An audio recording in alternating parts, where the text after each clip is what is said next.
হুজুর একজনের ডাক দিয়া বলছে, আপনি বলেন তো অজুর ফরজ কয়টা? কয় হুজুর মনে করছেন কম জানি, অজুর ফরজ হলো 17টা। কয়টা? জুড়ে বলেন কয়টা? হুজুর ডাক দিয়া বলে কি কি? কয় হাত ধোয়া, পা ধোয়া, মুখ ধোয়া, জিহ্বা ধোয়া, নাক ধোয়া ইত্যাদি কইতে কইতে কইছে 19টা।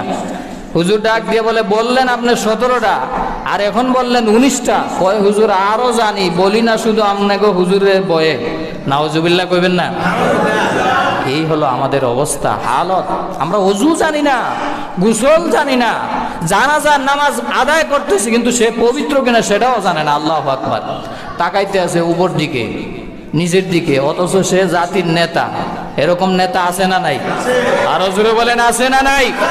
যেই নেতা বলবে আমি শরীয়ত মানি না, কোরআন মানি না, হাদিস মানি না, রসুল মানি না, ওই নেতাকে কোনো মুসলমান জিন্দা থাকতে মানতে পারে না। ঠিক না বেঠিক?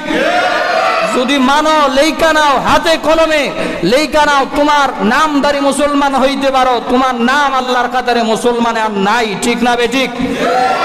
এই জন্য এমন দল সাপোর্ট করবা না যেই দলের কারণে তোমার ঈমানও নষ্ট, আমলও নষ্ট। এই জন্য সাবধান মুসলমান, পবিত্রতা অর্জন করবা। পবিত্রতাকারীদেরকে মহান আল্লাহ ভালোবাসেন। আল্লাহ